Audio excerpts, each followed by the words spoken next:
Welcome to the Misophonia Podcast. This is Season 7, Episode 20. My name's Adil Ahmad, and I have misophonia. This week I'm talking to Shaylynn Hayes, a longtime misophonia advocate, founder of Misophonia International and the new International Misophonia Foundation. She is an author, web designer, and really you can find her content on misophonia on any platform.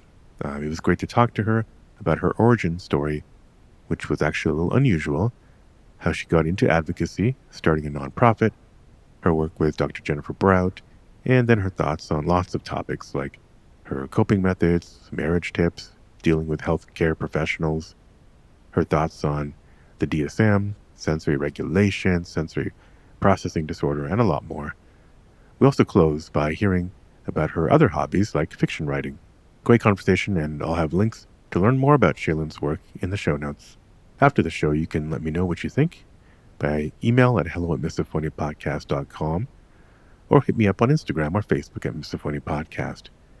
And please, head over, leave a quick review or rating even, wherever you listen to the show on Apple or Spotify or wherever.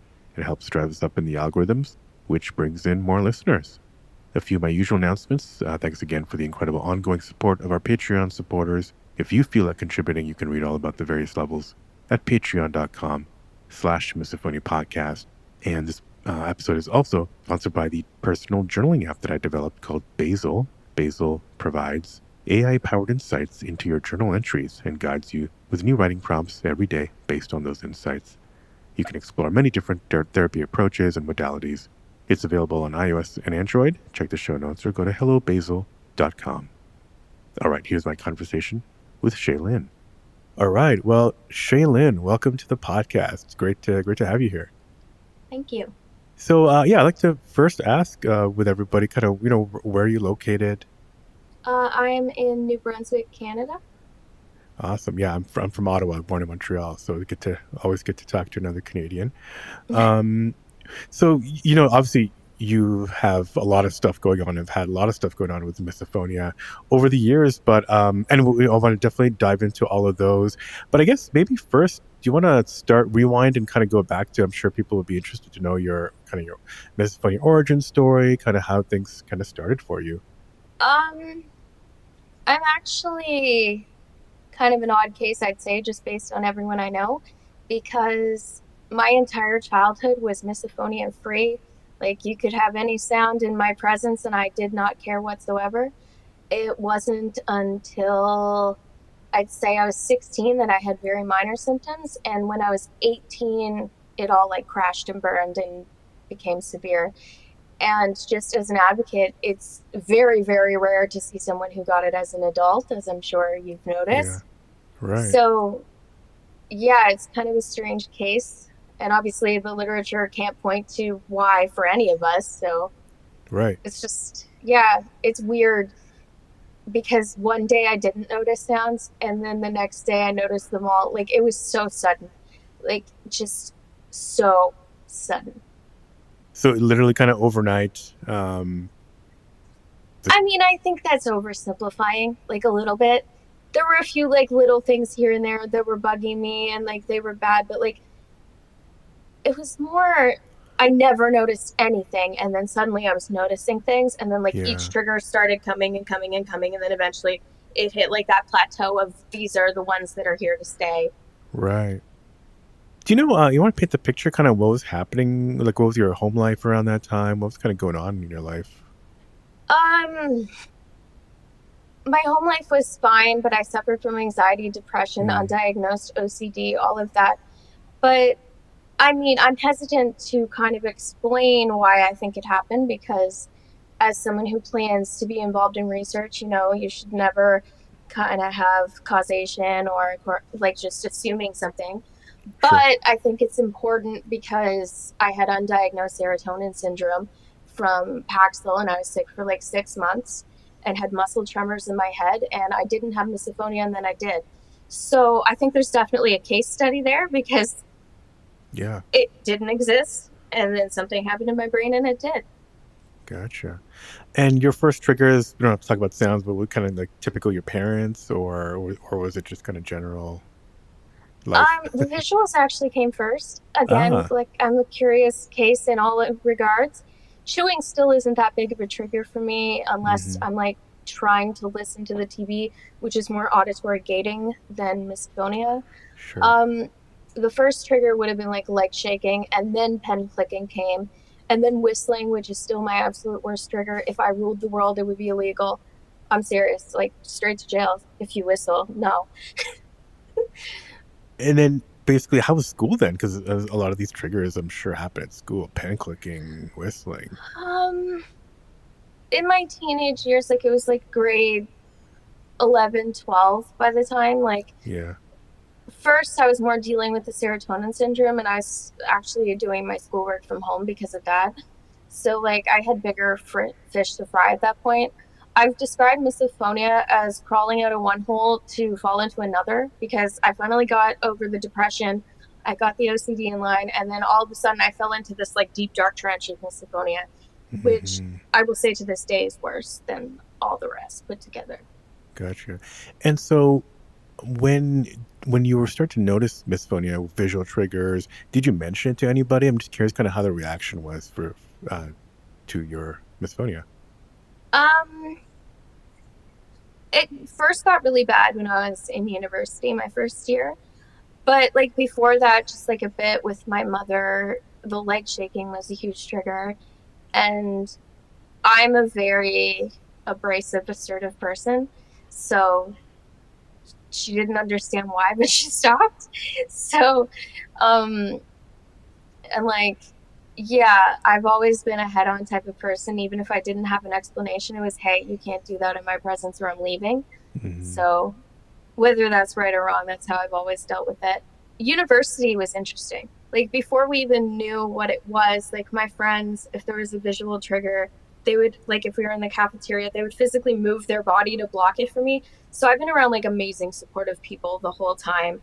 Like when I hear stories from Americans saying that such and such hurt a misophonia and they trigger me on purpose, I'm like just totally aghast because I've never had that experience. It's more, we don't understand, but we'll help you if we can. Yeah, that's fantastic. That's fantastic. Did you get any accommodations from the school? I mean, obviously it's the early days, so. I was already listed as a student with Mm, accommodations. So okay. also in Canada versus the US, you don't have to have like whatever they call it, a 504 504. plan. Yeah, Yeah. you don't need that in Canada. It's just doctor says this is real, do it or else. So Yeah. like no one ever argued with me. I missed a lot of class, but I already had a note taker because of my wrist. But like even with accommodations, it was so bad that I have like immense, immense, immense debt from dropping classes, like American levels of student debt as a Mm-hmm. Canadian. Like this disorder's cost me a lot of money. Like Mm-hmm. I So, switched to online school. oh, okay. So you'd sign up for a degree or course or something, then you'd have to drop it, and you couldn't get your money back, kind Well, of I was thing. doing my bachelor's, and if you drop a Yeah. course, they don't Yeah. care. You Yeah. have Yeah. to, and again, you have to do that prerequisite, so you have to take it again when you're ready. So like if Mm, I was just so overwhelmed and having a huge, huge, huge breakdown, or I couldn't be in that particular class, like just got worse and worse and worse. I did have examination accommodations to do them alone, but even then, like it would be in a room with four other students, and if it's either yourself or like yourself and nobody, or there's triggers. There's no like middle ground, and they didn't really understand that. So like gotcha. when it was reduced people, what I meant wasn't like four people, it was zero. But just at a Yeah. certain point, I was sick of torturing myself and I got into a huge fight with the school about like just how many classes I could take at a time, and like I dropped too many for my student funding that year and I Mm, just switched to online, and thank God I did because I've thrived since. I'm doing my master's since I finished my bachelor's. Honestly, I would have had a lot less debt if I'd considered the accommodation of an online bachelor's in the first place. mm-hmm. Like, which I always tell people, like, you do not have to force yourself into a mold that other people have put out there. There are so many other ways to do things, and accommodations, you should not feel bad for them. And that's obviously something I'm very passionate about. Yeah, yeah. So yeah, I mean, speaking of passion, yeah, obviously you got passionate about misophonia advocacy at some point. Do you want to talk about kind of how that started? Um, I think I'm kind of a weird person because the way I cope with things is I don't shut up. Like, I'm a talker. I've talked my entire life. I started my first school newspaper when I was 11, but then they wanted me to work with others, so I shut that down.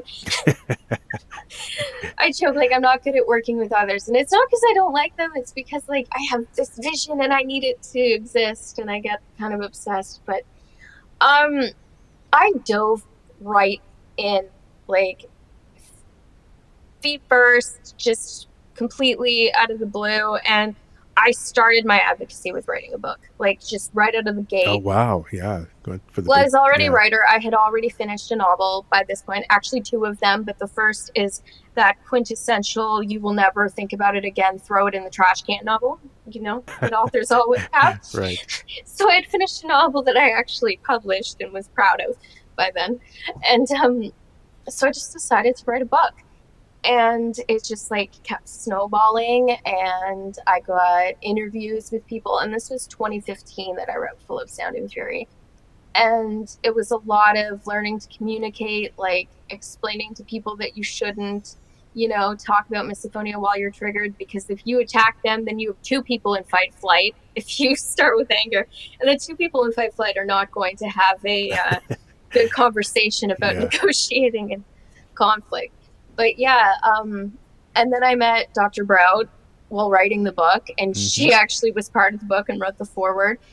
And then suddenly I was doing her website, and then suddenly it's like now, and I'm starting a nonprofit. Like it just happened. And I never expected to be an advocate. I did do a bachelor's in political science, so I should have seen this coming.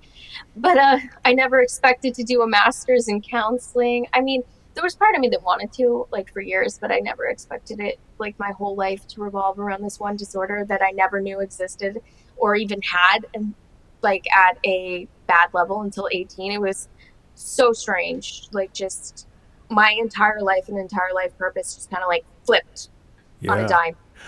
Yeah. How did you find out it had a name? When did you first hear Um, misophonia?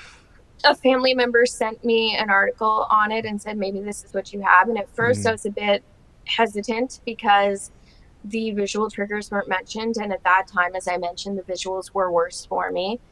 Um, but eventually, just by learning more, I realized that the research on the disorder didn't exist to a point where we could conclude either way. And just over time, things like it went from being an advocate to then starting a magazine to working on Misophonia International, writing for HuffPost. That was a big one when I finally got published on HuffPost, because people started kind of noticing.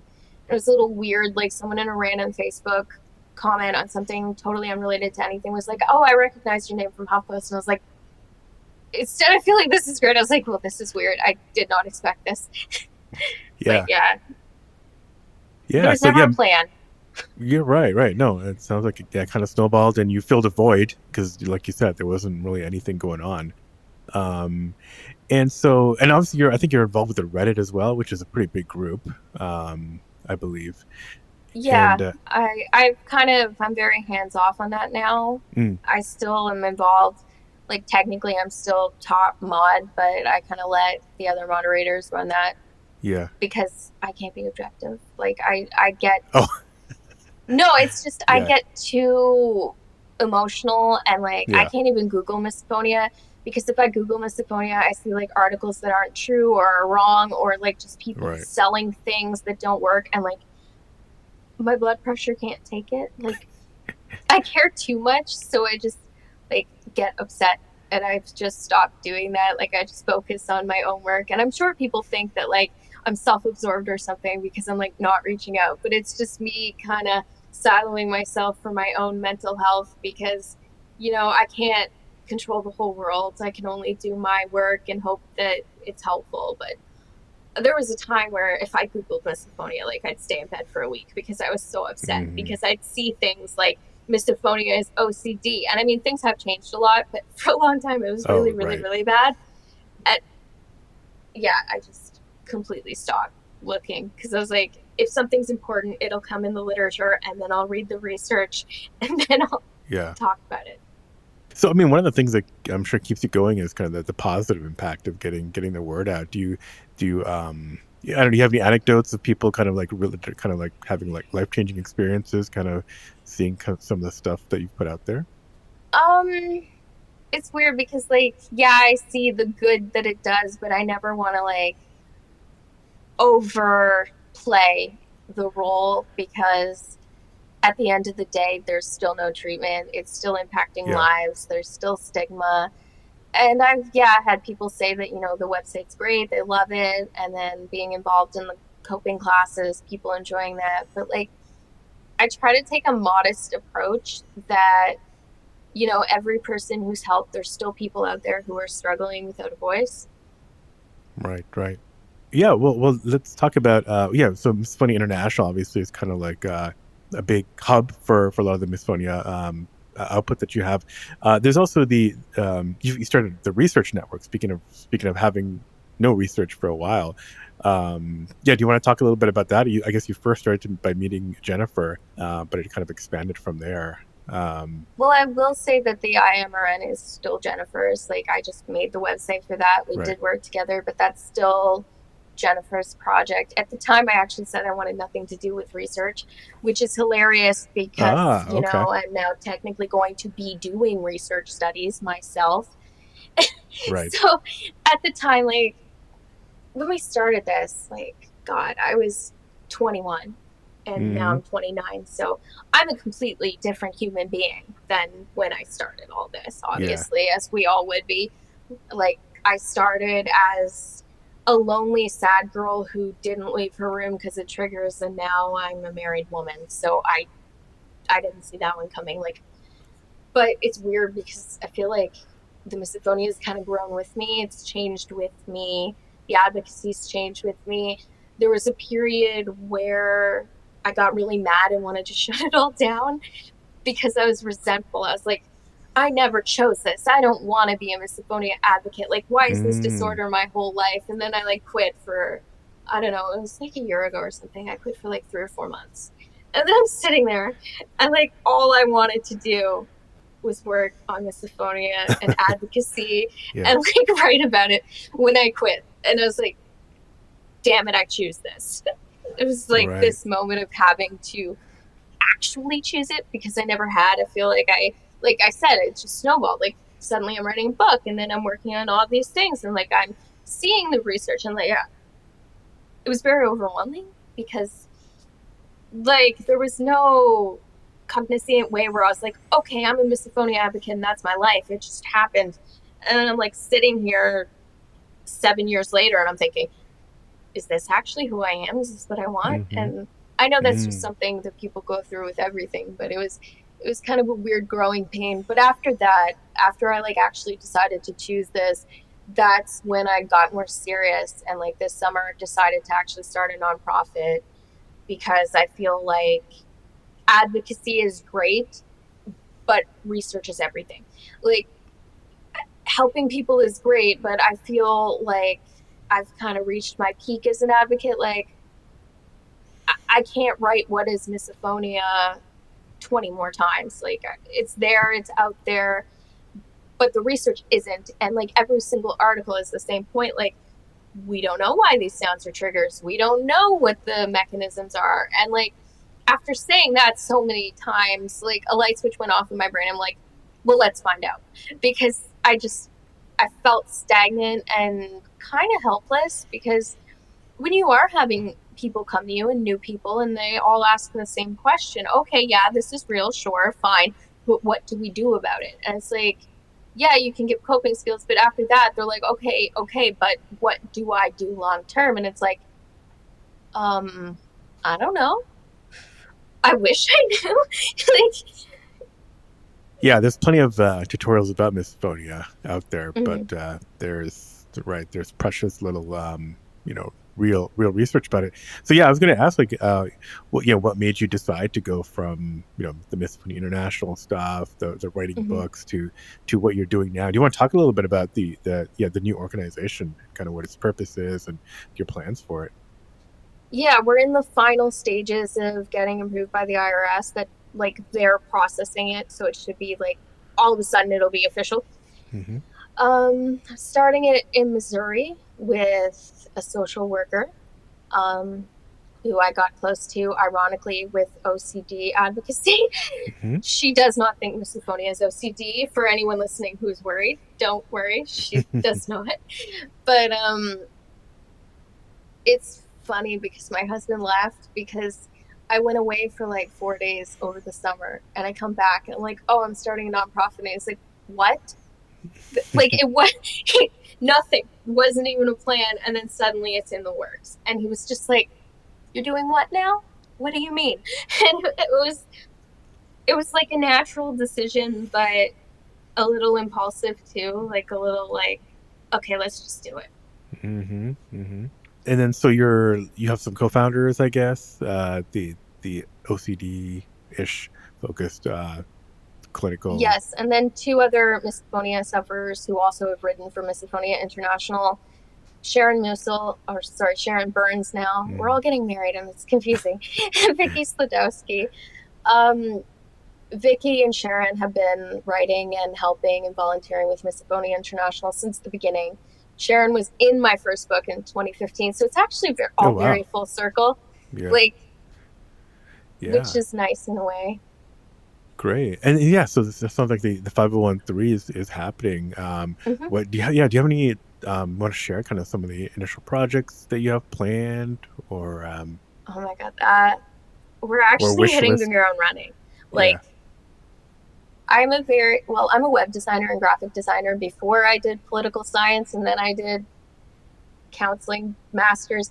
So I can get things going like really fast, sometimes too fast. Like I'm building a website overnight for a project that I just thought of that day, and I all over the place.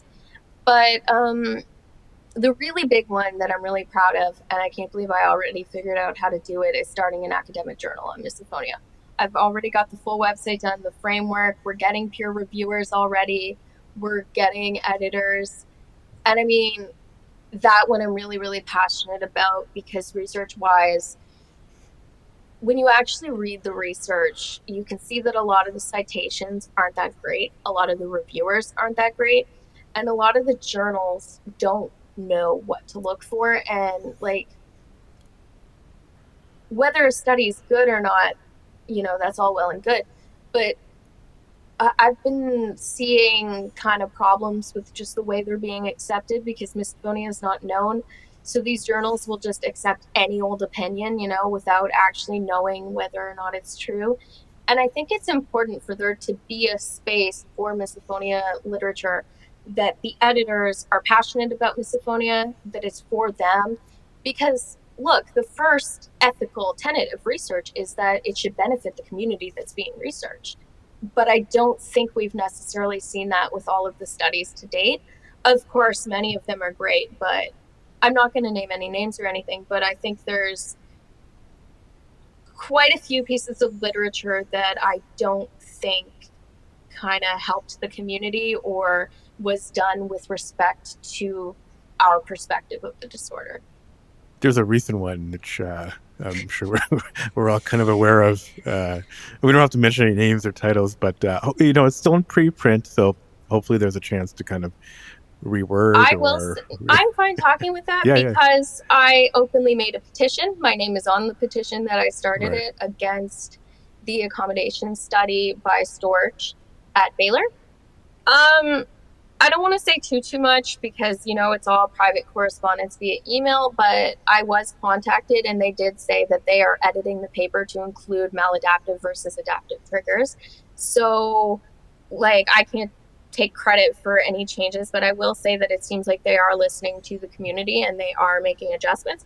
I don't know what those adjustments will be, but it does sound like there is some effort on their part to kind of reevaluate what they were doing. Wow, that's That's promising. Hopefully, we'll get a nice Christmas present there and a revised version of that.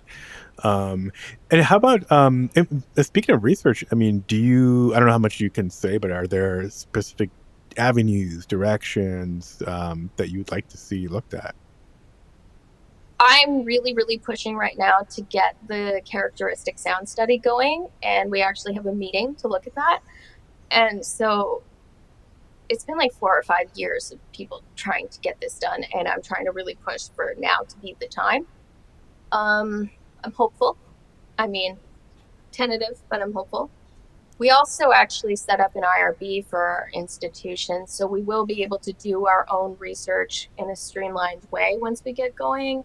I have survey studies planned, and honestly, the main goal of the nonprofit was to have an organization that could have an ethical system for research. It's helping people and educating clinicians and persons with misophonia is an important goal too.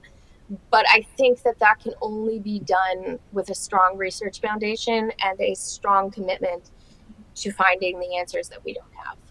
Gotcha. Do you want to talk? You mentioned the characteristic research study. Do you want to explain what that is for people who don't know, or the With the sound characteristic sounds? characteristics, Yeah, the sound characteristics. Yeah. like the actual audio properties of Mm, these sounds, because there are only like so many triggers that most people have. It's like a list of 20, and no one's actually looked at these sounds to see the frequencies, to see like what they have in common, and to really gotcha. pick apart the acoustics of them. And I mean, I don't even understand all the specifics myself, as I'm not a neuroscientist or an audiologist, but the idea is basically to learn why these triggers are triggers.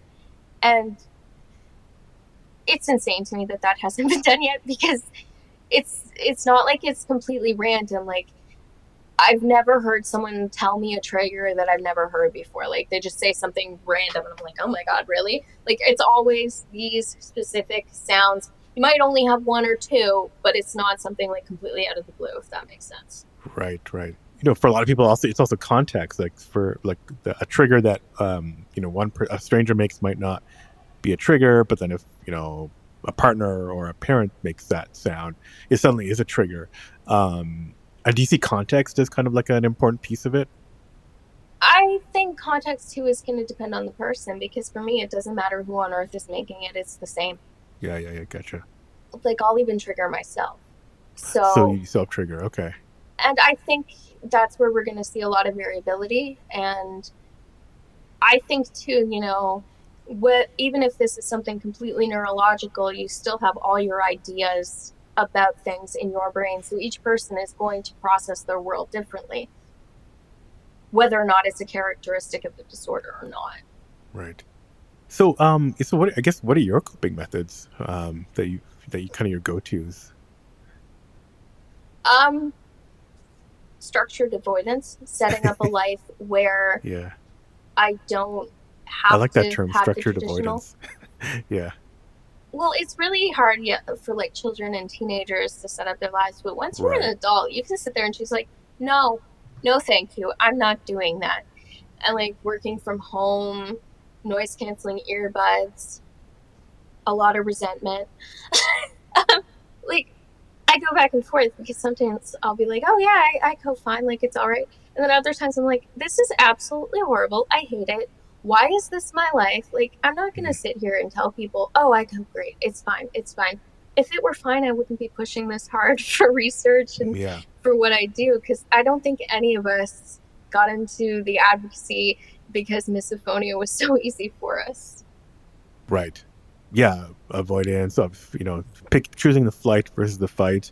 Um, how about your family? You said you're married. Is there a decent understanding in terms of how Shaylin needs to kind of like be left alone?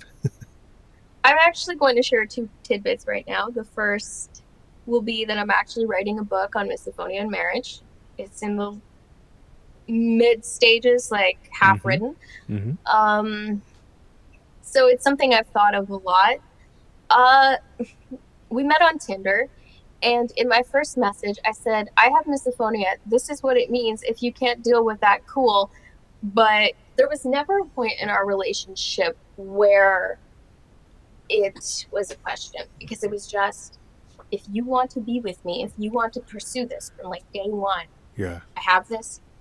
These are absolute deal breakers. The end.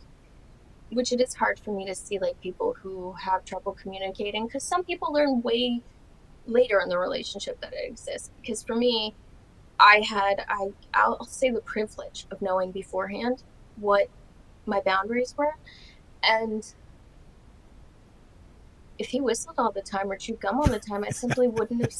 It wouldn't have Right. happened. Right. Like there wouldn't have been a conflict. My parents, my mother has been very understanding. She has some like auditory stuff that bothers her too. Um, my father definitely has things that bother him, but he did not believe me. He once told me that the reason I didn't like whistling was because I was jealous because I couldn't whistle.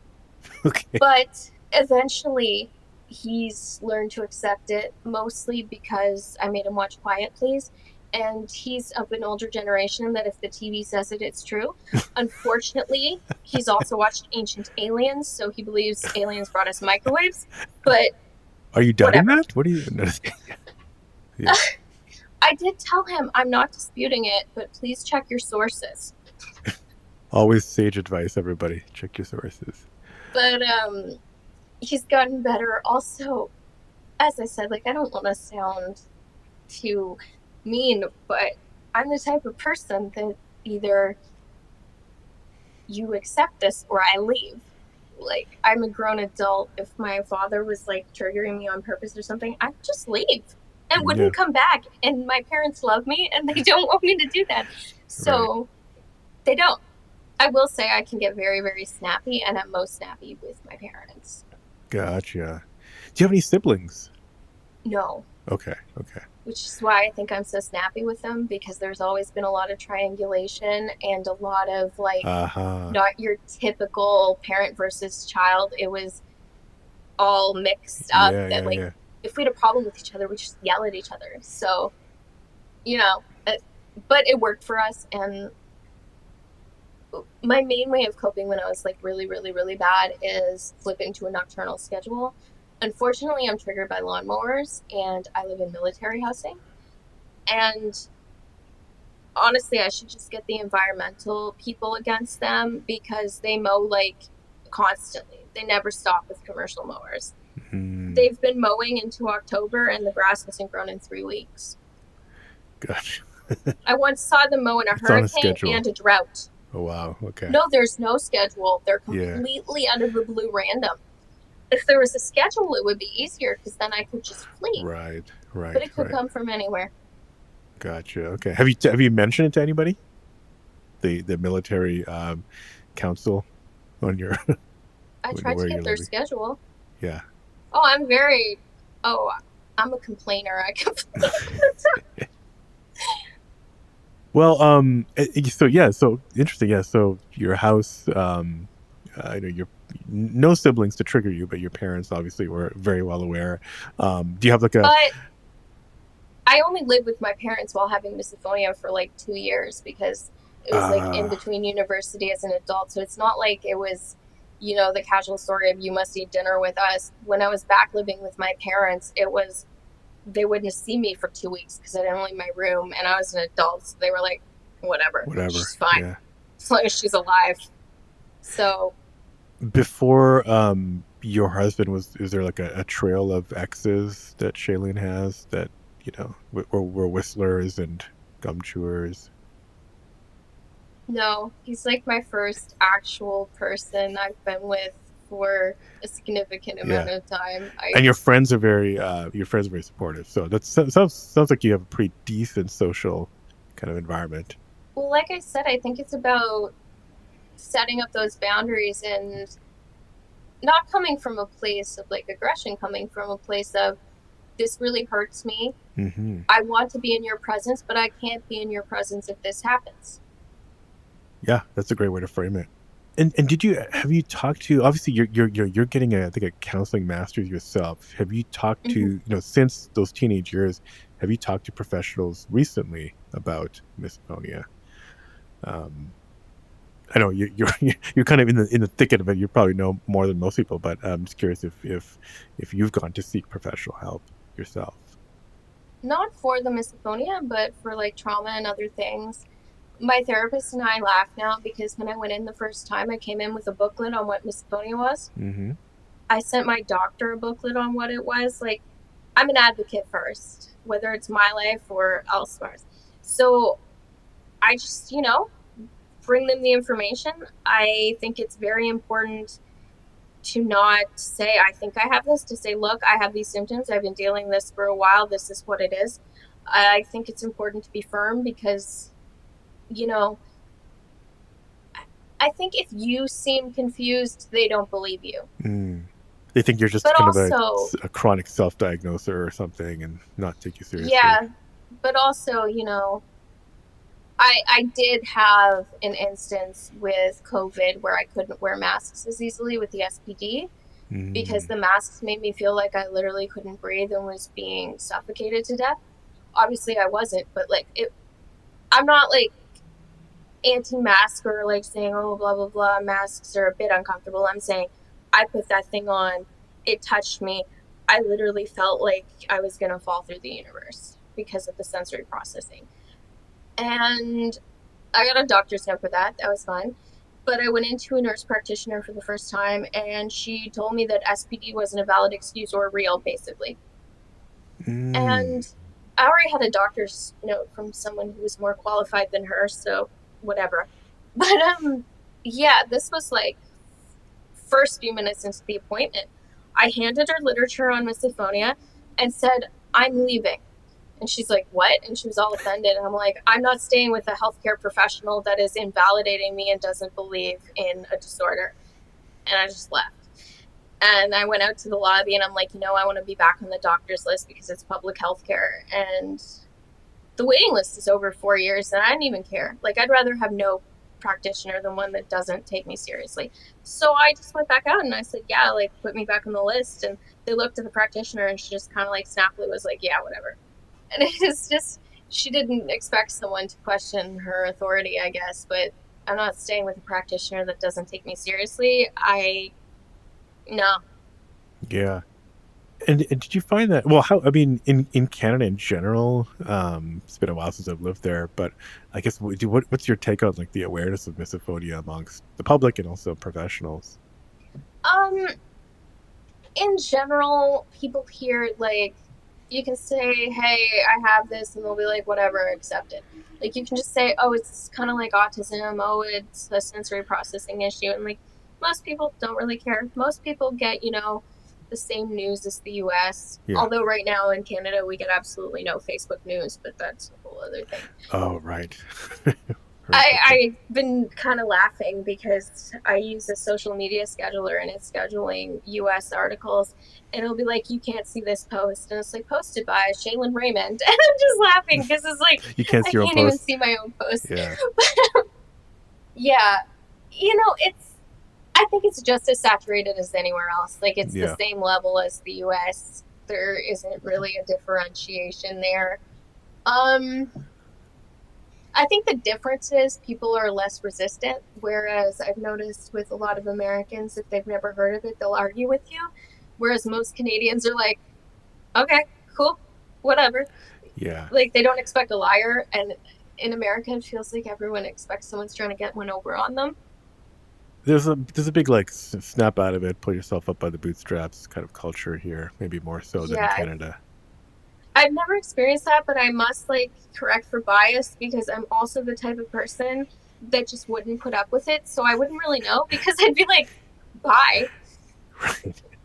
So Um, you see, you mentioned SPD, sensory processing disorder, and that comes up as kind of like, hey, what's the difference between misophonia and mhm. SPD? Do you want to like maybe shed some light on that? Well, I would like to, but I'm hoping that the study I do in a couple months will more. Yeah. um, I've actually in the past couple days printed over 400 pages of research and have about 10 more studies that I'm printing. And all right, so sensory processing disorder was first found in like the 1970s, and sensory modulation disorder comes within that. because there's 3 types of SPD. And then there's sensory over-responsivity, sensory under-responsivity, and then sensory seeking. Misophonia potentially was first kind of saw under sensory over-responsivity as a subset of auditory over-responsivity. There's still no actual knowledge if auditory over-responsivity and misophonia are the same thing. One interesting fact with sensory processing disorder is that sensory overresponsivity also counts for visual and tactile and olfactory triggers. So being triggered by like touching things like fabrics or certain scents, those all fall under the sensory umbrella. And a lot of people I know with misophonia self-report to also have problems with that. So I think if not part of the same disorder, I think at least co-occurring based on just what people are saying. But unfortunately, like I've tried to work with SPD advocates in the past, and I was wondering why they were so resistant. I don't blame them. I was noticing a lot of resistance from the sensory processing community.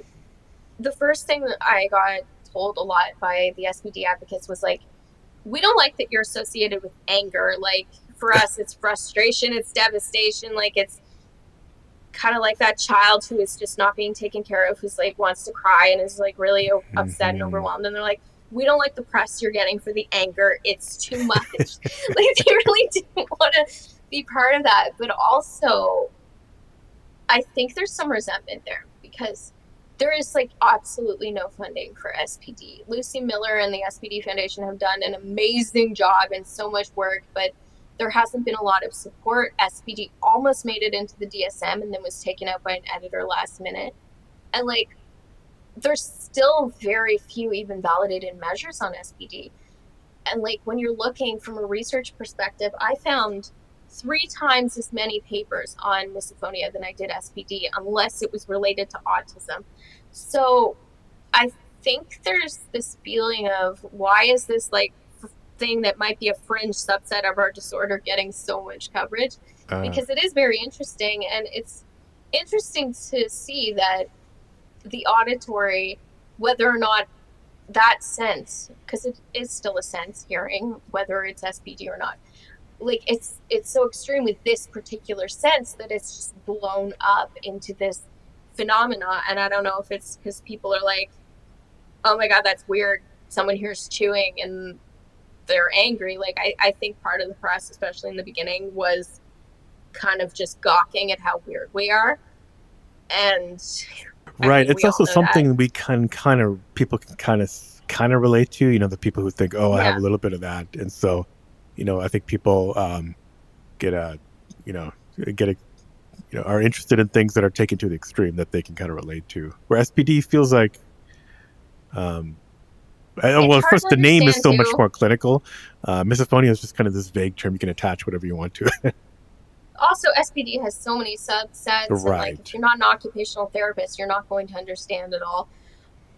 But also, I mean, Kumar's work in 2017 found that interoception is related to misophonia, and the sensory processing people have been talking about interoception for over 50 years, which, for people who don't know, interoception is like our brain's ability to know what's going on in our body.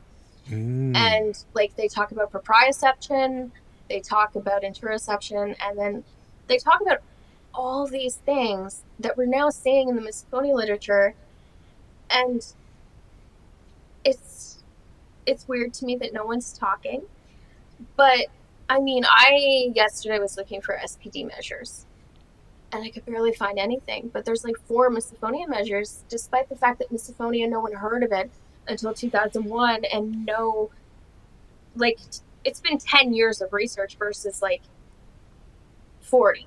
And misophonia, like at first I thought there was no research, and now it feels like a fire sale when I'm comparing it to SPD. Like there's just study after study after study after study. And There's like a bubble, Misophonia bubble. yeah, and some of it's good, some of it's terrible, but it's happening. Yeah. Whereas SPD, it's these people who have been pushing, grinding, begging for funding, like clawing to get it into the world. Whereas misophonia, like they're handing out grants now, and it's just interesting to see. And like, to draw it all back to your question, is there a relationship? I personally think so. can I prove it? It's kind of hard when there's like no measures. Also, you know, I've even said like when I'm reading misophonia studies, like going back even to the storage paper, I'm not gonna like rip up the paper itself. I'm just gonna talk about the facts of their samples. Like 50% of their misophonia sample, it was like 53 people, had co-occurring anxiety. And then they were comparing misophonia to anxiety disorders. So really they were comparing one half misophonia anxiety, one half misophonia to anxiety, and it's not a clean sample. And part of me wonders too, like, how do you have a clean comparative sample when you don't know if the condition is psychiatric? You don't know if it's like neurophysiological when you can't prove that. So like you're seeing studies that are just like picking the most random sample. And my thoughts are you can't really compare misophonia to anything because you don't know what misophonia is. I don't know if that makes sense. Yeah, I mean, we're all kind of struggling with it. The definition. There was that consensus definition, which the consensus I think was that there wasn't a consensus, or something like. It's been Yeah, I hard. don't It's really been want hard to to. talk about that. So I guess you're gonna do a study with SPD and misophonia. So is this all going to be mainly research that your group is doing? Do you have like doctors, clinicians, researchers that are joining the foundation as well? Beyond the founders. Yes, recently I want to make sure like I don't know if I'm going to pronounce his name right. So Dr. Prabhu from India Uh huh. is actually going to join us as research coordinator, and he's very smart, very good, like going over anything. I'm actually the one who kind of like put together the questions that we're going to use, and it's actually not like the idea is to add the SPD symptoms to see if they're there, like for the olfactory, et cetera, just to kind of get that data. But the main purpose is going to be seeing what treatment people have gotten, if it worked, how long it worked for, and if the researchers were doing proper follow ups. Because I think something that is missing in the literature is not only was there, a replication, but was the original data actually backed up? Because I've seen just anecdotally a lot of people with misophonia who, first of all, have a placebo effect of finally learning that it's real and wanting to be involved in a study. And like whatever they do to them, there's this initial point where they're so relieved to learn about the condition and what happened that it does work for a short time because they're getting that placebo of, oh my God, someone believes me. This is real. I can live with this. I can go on. And then, after a couple months, it just tapers off and they go back to the normal because it's like, then they realize, oh yeah, I do have this. It is real. Oh, it still sucks. Like that. But, Does that maybe yeah, point to the fact that maybe there is at least some kind of psychological components where your brain's threat level has kind of reduced a bit, having learned about it and being taken seriously? I think it's kind of an aside because misophonia, we always see in people like, I'm not saying from a research perspective, I'm saying everything from an advocacy Right. perspective and my own life. Um, if you're going through a bad time, like I'm just going to use a non misophonia example. Like, let's say that you have epilepsy and you have seizures. And, no matter when you have a seizure, it's going to be bad, right? Like, seizures suck. But if you're like in a really good place in your life, you have these seizures, and maybe like after the seizure, your supportive spouse is like, I'm sorry that happened to you. Let's just watch a movie, or like maybe like let's go out for dinner. Let's do something low sensory and be happy, and you're really good and you could probably recover faster. But let's say you had a seizure, but you're like really depressed already. You're not having a good time. Like your schoolwork's not doing well. Like, and this is just one more huge thing. So I think it's just about where you're at in your life. Like it Gotcha. doesn't change the misophonia or the seizure, Right. but it changes everything else around it. So then your perception of that thing is influenced by what's around it, not that thing. Does that make sense? Yeah. Yeah. But yeah, I mean, you're the perception of what's around you is kind of like the perception of your context of kind of like Yeah. where you are in life. Which is also why so many researchers are using CBT, because it's not about changing the misophonia, it's about changing how you live with it. Right. Yeah. So I mean, speaking of CBT or other kind of therapies, I know there's no cure. Obviously, there's no treatment, Mm-hmm. but maybe are there types of coping methods, but maybe therapies that you think are promising that you have found have worked on people? I'm definitely in the camp of sensory regulation Hmm. and using regulation, especially where we see this interoception in the literature. CBT and psychoeducation are great mixed in, and that's why Jennifer's work with Regulate, Reason, Reassure, why I think it's really great. Um, I think CBT suffers from being a psychiatric and psychological method. Um, I mean, there's so much variance in CBT. There's Team CBT that thinks it's OCD that wants to use exposure. You And then there's Team CBT that just wants you to reframe the rest of your life and just learn to live with it. The latter, great. The former, right. absolute hell. So, like, I'm not going to say that CBT is bad or CBT is hurtful because that's not true. Obviously, cognitive behavioral therapy can be about learning to live with it. Like I even said before, my example of the world around you, not the thing. Like, you can influence the stuff around it, just not the misophonia. And I mean, Regulate, Reason, Reassure does use some CBT in there, especially for like the reframing. I'm big on like narrative approaches too. I think that's good. But at the end of the day, sensory regulation is the only thing I find like physically changing the fight flight, even if it's a small reduction, does do something. And practically, is that something that you do in the middle of a trigger or before or completely outside of triggers? I mean, it depends. Like four square breathing is something that is technically sensory regulation because you are changing your physiological state, and that can be done in the moment and Right. it can have an effect. But at the end of the day, if your brain senses a threat, your brain senses a threat. It's not like you're thinking about that threat. Like you can get better at it, but I still think that if you're there too long, that threat's going to build. Right. Right.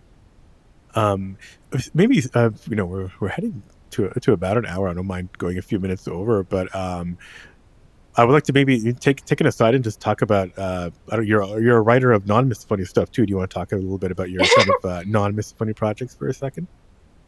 um, Funny enough, one of the fiction books does have a misophonia character, and that's how we survive ourselves. Uh, there's a character with misophonia, a And is character that with a? I couldn't tell if that was like short stories, poetry, or is that a full-on novel, like a it's a long-form continued novel? narrative. Okay, Yeah, gotcha. it has different characters, but it kind of like flips back and forth from their perspectives. Yeah, Um, I don't know if you've ever read like the Gossip Girl books or even Game of Thrones. It's like that. Like different people's perspectives are part of an I see. overall. So, that book, like I said, there's a character with dissociative identity disorder. I talked to Hmm. a lot of people with that disorder because I found it fascinating, especially in the sense where it was misrepresented. Like another thing where the media picks up on it and thinks, oh, that's cool, that's weird, let's do something with it. And then you see movies like Glass, and it's absolutely atrocious what they're doing to these people who are suffering the perception. So, like, the point was to have an enjoyable narrative story that also was based in some form of reality. There's a character with depression, there's the wife of the person with DID, and then a therapist, and then the misophonia character. Um, it might surprise people that I don't identify with the misophonia character in that book. She's like not me at all. The actual depression character is more like the book originally started as a narrative exercise journal in a depressive Mm. point of view. And on the flip side, I have a very dark, depressing poetry book. It's called The World Breaks Everyone or Everybody, I Hmm. forget. Hmm. Basically based on the Hemingway quote. Gotcha. Yeah. And then like complete 180. My first fiction book I wrote, which was my love and my passion, is about illegal street racing and the mafia. Yeah, that's a bit That of a is pure 180. commercial Yeah. fiction, and I love it. Like, I can read that book and get joy. If I pick up like my misophonia book, I cringe. I'm like, I don't want to think about this anymore. Yeah, yeah, yeah. Well, it's great that you have that outlet. I mean, it's always good to have an outlet creatively. Um, I mean, the book Misophonia. I'm writing now is a fictionalized account of my great great grandmother's life. So, all over Interesting. the place. Yeah. And All over the place. you mentioned, I think your parents having some sensitivities. Is there any trace of misophonia? Do you know in your extended family? I don't know. They Yeah. had so many other issues and Mm, so many psychiatric conditions that I think, like, we're talking about them all, like schizophrenia, yeah. OCD, Yeah. like my dad's side out, like just everything. Just take out the DSM, and there's my family. so, You're there on the cover, right? It's like a family reunion picture. so Um, who knows? Probably, but would it have been their worst problem? Probably not. and speaking of the DSM, what do you think about it? What do you think about the chances of misophonia? Do you care going That's into it? a hard question to ask me because, there's the diplomatic approach of, advocacy, and we should always work to get misophonia more recognized. But then there's my practical approach that thinks that the DSM is a political endeavor, and, it is what it is. I don't actually think that the DSM is as scientifically verified as they pretend to be. I think it's a political endeavor, and whichever advocates, have the most money and the most influence get in there. Mm, And I mean, even for disorders that exist, like, look at it. They change the name of things like every 5 years. Like, there's no consensus on even what's really in the DSM now. Like, bipolar disorder changes every 5 minutes, it feels. Like, hey, there's things that were in the DSM for like half a century that now don't exist. Like, I think it needs to be taken with a grain of salt. I know why it's important to have a manual, mostly because Americans need insurance codes. But yeah. as a Canadian, uh, the book's irrelevant to me. I see how it adds validity to something and helps people to understand it, especially from a clinical point of view. The people who, if it's not in the DSM, it's not real. I see how, as an advocacy tool, it's helpful because it does verify that, this is accepted as real. But I think we also have to be realistic and understand, especially even clinicians, that the DSM is meant to inform, it's not a Bible. Right. Right. Like, it's not the Constitution, like, we're not looking at it like this will never change, or this, like, yeah, there is some process for changing things, but you can't even guarantee that the people on the DSM committee making these decisions now will be the same type of decision makers that you'll get in 10 years. Like, it's only updated so often, and there's like wide swings back and forth. So will misophonia get in the DSM? I think so, because for some reason there's a huge push on this disorder.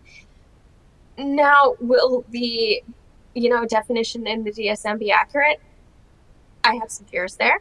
Because even if it gets in, who got it in and what was their agenda? Yeah, you can't send an email and then hope it's going to change in a few months. It's like a 10-year commitment or 5, 10-year commitment to whatever And it even is. if it does get in, that doesn't mean like the editors will write it as Right. the That's what I mean. community wants it. Yeah. Like, I I'm so hesitant because I know why the DSM is helpful, but I also just hate the thing. Yeah. Controversial book, and yeah, we'll see what happens. Yeah, sure. Yeah. Any last words? Anything you kind of want to share or plug? Obviously, I'm going to have links to everything that you want in the show notes. But yeah, anything you want to share now, or messages for people? I think right now, like, my really important thing is getting the Misophonia Foundation started, the International Misophonia Foundation. Um, Working on two books right now. One is going to have a lot of researchers. The other is for couples. I'm enjoying doing that.